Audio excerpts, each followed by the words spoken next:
এই ভিডিওটা আমি আজকে সঙ্গীতা ম্যাডামের উদ্দেশ্যে করলাম। ম্যাডাম অবশ্যই এই ভিডিওটা দেখবেন আর আমার কথাগুলো অবশ্যই মন দিয়ে একটু শেষ পর্যন্ত অবশ্যই কাইন্ডলি দেখবেন, রিকোয়েস্ট করছি আপনাকে।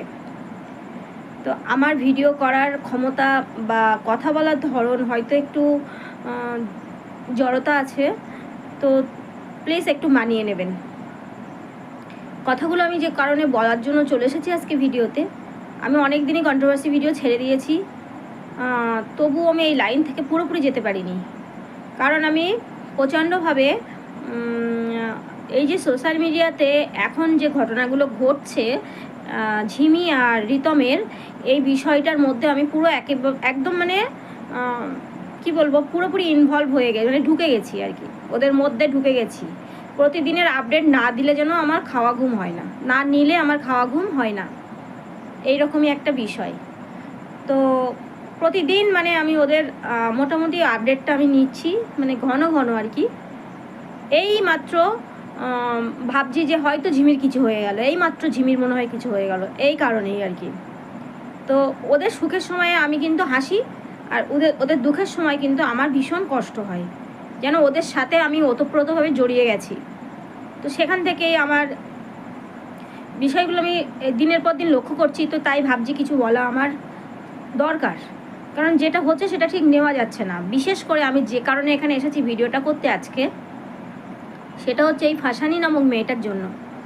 একটু আগে আমি ধরিত্রীদির চ্যানেল থেকে ভিডিওটা দেখলাম, আপনার যে ভয়েস রেকর্ডিংটা শুনলাম, সেটা হচ্ছে ফাসানির বাবা মায়ের সাথে কথা বলছিলেন আপনি, আর সেখানে সেই মেয়েটা কতটা রূঢ়ভাবে আপনার সাথে কথা বলে যাচ্ছিলো, মুখের বাবা মায়ের মুখের থেকে কথা কেড়ে নিয়ে কথা তো বলছেই, প্লাস আপনার কথার জবাব দিচ্ছে অত্যন্ত অসভ্যতামি ভঙ্গিতে, নোংরাভাবে। এত বাজে মেন্টালিটির একটা মেয়ে নিজেকে বড়াই করে শিক্ষিত বলে। আমি একটা কথা বলে দিই, শিক্ষিত কাকে বলে ও হয়তো জানে না। আজকে গ্রাজুয়েশন বা বিএ পাস ঘরে ঘরে করে আছে মানুষ। এখন সব বড় বড় ডিগ্রিধারী যারা, তারাও নিজেদেরকে শিক্ষিত বলে না। যারা সঠিক শিক্ষিত হয় তারা কখনো নিজেদেরকে শিক্ষিত বলে জাহির করে না। আর এই হচ্ছে তার শিক্ষার নমুনা আমি দিই, যে দিনের পর দিন, রাতের পর রাত অন্যের স্বামীকে নিয়ে প্রজেক্ট করতে যায়, দূরে দূরে। মা বারণ করলেও মায়ের কথা শোনে না, পাত্তাও দেয় না, বাবাকে তো পাত্তাও দেয় না।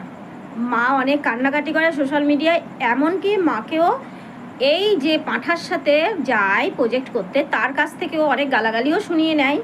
অথচ একটা দিনও এসে দেখলাম না সে মায়ের জন্য ওই পাঁঠার কাছে প্রতিবাদ করেছে, জবাব চেয়েছে, কেন তুই মাকে এমন বললি। আজকে এই ধরনেরও শিক্ষিত, এটাকে বলা হয় শিক্ষা, এটাকে বলা হয় শিক্ষার বহর। যার সামান্য মায়ের প্রতি রেসপেক্ট ভাব নেই, বাবার প্রতি শ্রদ্ধা ভক্তি নেই, সে আপনাকে কিভাবে রেসপেক্ট করবে। তবুও আমি এখানে দেখছি আপনি ওকে বাঁচানোর জন্য প্রাণপণে চেষ্টা করে যাচ্ছেন।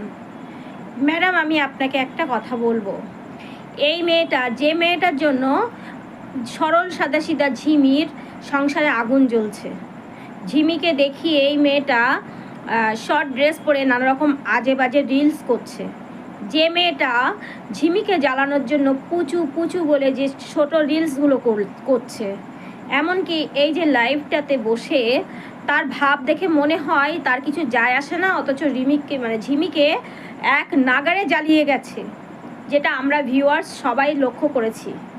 আজকে যে ঝিমি সামান্য বরের ভালোবাসা, শ্বশুর শাশুড়ির ভালোবাসা পেলে তার খাওয়া যাই হোক, ডাল ভাত হোক, আলু সেদ্ধ হোক, তাতেই ও ওই বাড়িতেই পড়ে থাকতে চায় এবং তার ওষুধ লাগে না স্বামীর কাছে থাকলেই, সেই মেয়েটা ওর অত্যাচারে জর্জরিত হয়ে আজকে ওষুধ খেতে বাধ্য হচ্ছে, এমনকি মেয়েটার চেহারা দেখার মতন নেই।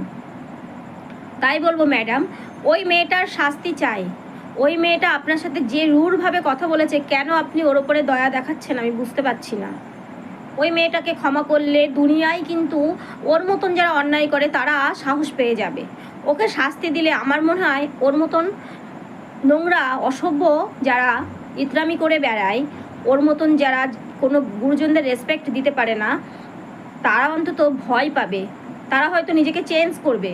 প্লিজ ম্যাডাম, ওর শাস্তি চাই, এইটুকখানিই বলার ছিল। আসছি পরে আবার একটা ভিডিও নিয়ে।